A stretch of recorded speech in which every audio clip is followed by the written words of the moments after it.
People from Carmel would probably say we both lived in the trashy part, but who cares? They're jealous. Yeah, and they Okay, have really good art stores. So I was gonna say, please don't be shy. Hit us with questions. One quick point that I'm very proud of because I'm looking at Daisy here. What we did with the film is to reenact anecdotes from the past of these protagonists, Cody also, and sort of more abstract general points. We staged them in Machinimind. We built sets. Maryann McCann built a lot of sets specifically for the film, and Daisy had this issue where she came back to me and said, actually, I really have a big problem speaking to media because media often misrepresents people with disabilities, and that point, what she made, we actually made into like a little vignette within the film, which is extremely powerful, where she talks about these stereotypes that media, often fiction and films, not so much maybe documentary, that kind of depict. And so we were able to illustrate that with her playing a director on a set, looking at a guy in a wheelchair sitting in a rundown hotel watching The Price is Right on TV, and it's raining. So we actually, we pretended that she is actually.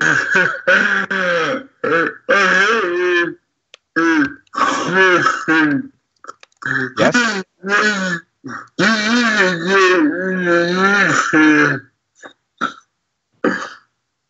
Repeat that, Cody.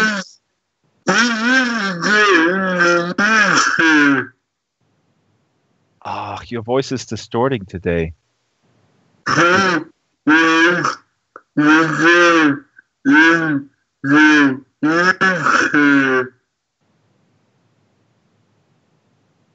really can't understand you because it's very distorted. Is it off? Yeah, wheelchair. Like that's good.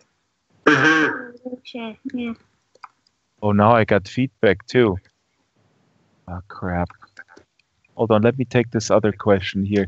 Cody, check your voice settings. Maybe it's on my end.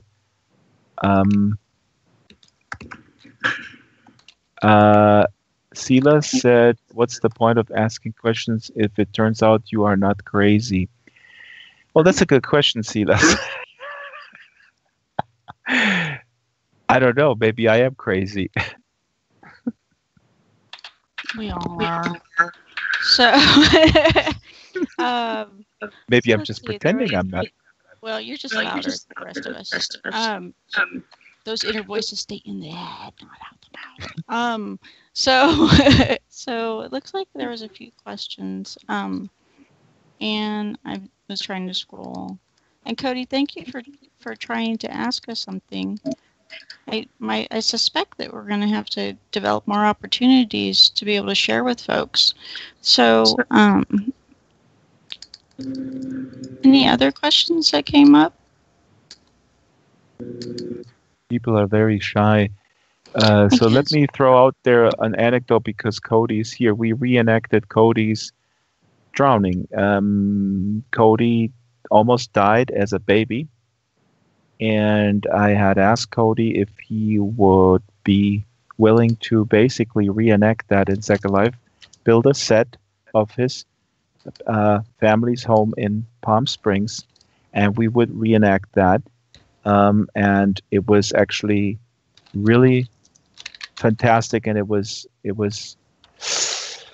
probably more traumatizing for all of us than maybe Cody, because Cody has lived it, and it happened 30 years ago. I'm assuming this, Cody, that because I met you and I feel that you have a perspective on it where you have made peace with a lot of stuff that happened. But we reenacted that, and Maryann McCann was playing the baby, and we basically filmed this from many different angles. So Maryann basically ran as the baby in Second Life, ran into the pool and just jumped into the pool. And it was It was exhausting, but incredibly enriching experience filming this, and also. So go ahead, Cody.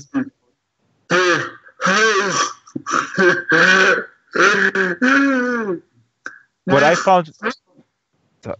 Go ahead.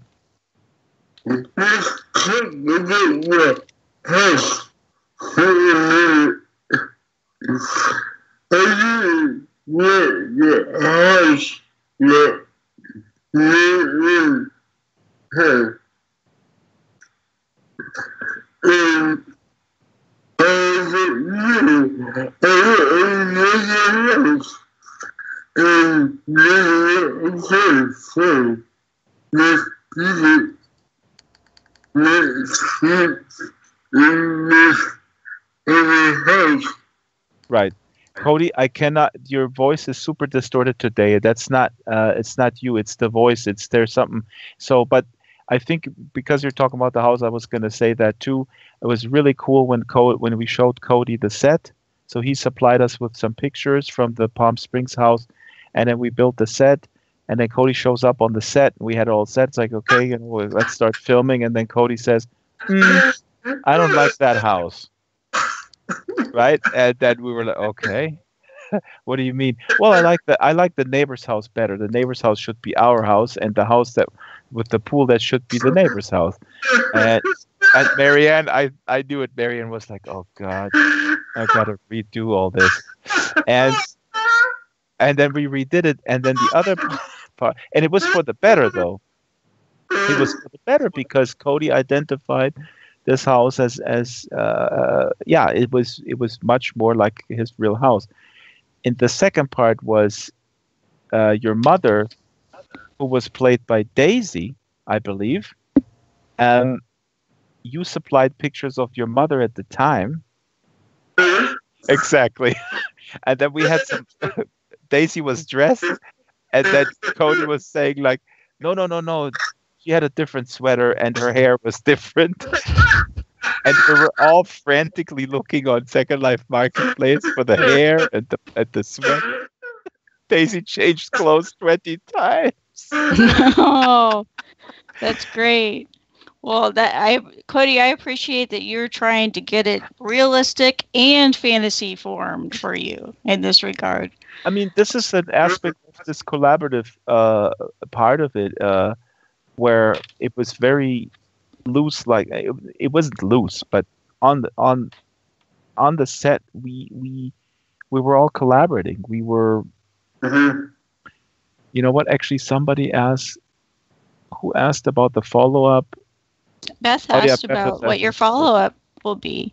So, what's next? A feature-length film with 50 custom-built sets and traveling all over the world and assembling 20 hours of raw footage into a coherent narrative.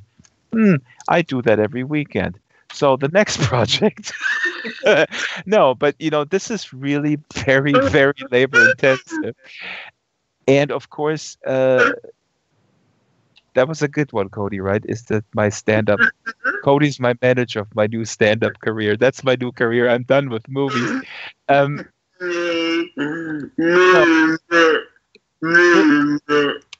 This is a once-in-a-lifetime opportunity at this juncture, and I'm super grateful how this panned out, that the National Science Foundation had the funding, that Tom and Trady did this research, and that we have at this juncture a document now that we can look back at as we're moving forward with these immersive worlds. And I hope that the opportunity rises again to do something at that scale, because it's not that different from what I've done before in terms of presentation and in terms of sort of general advocacy, but the funding and the time frame and all these surrounding circumstances enabled me to be a lot more in depth and do something just on a larger scale, and that is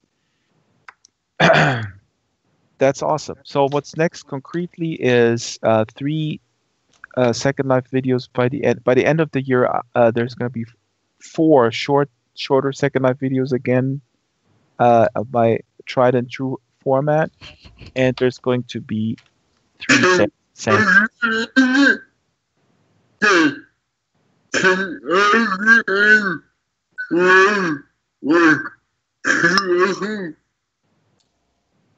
So I apologize, Corey. Cody, I can't can you understand. do 2 of Cody, them? I can't. Oh, there you go. He can be a star for you. So, so Ladybug, you mentioned something about your build and what a big difference it's made, and that you're helping others with that. Is that something like that different educators can utilize, that they've learned from this experience, this research, and this film? That they can learn about how they can access such things?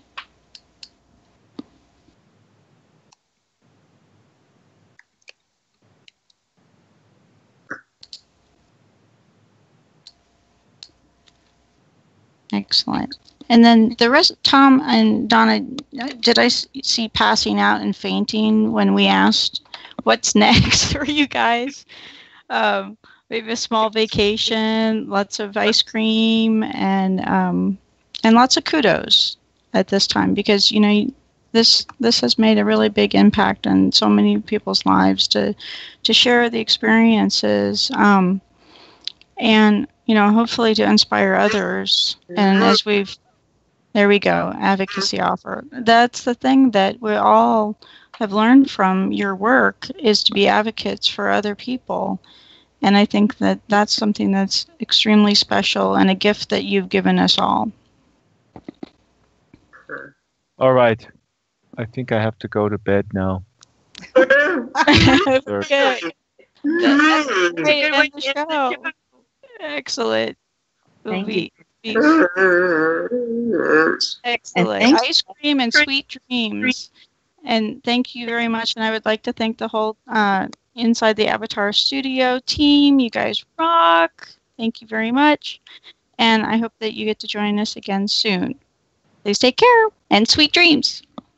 Oh, Lynn was asking what he was. Hold on, Cody. Let me ask it. Cody, you have all my channels.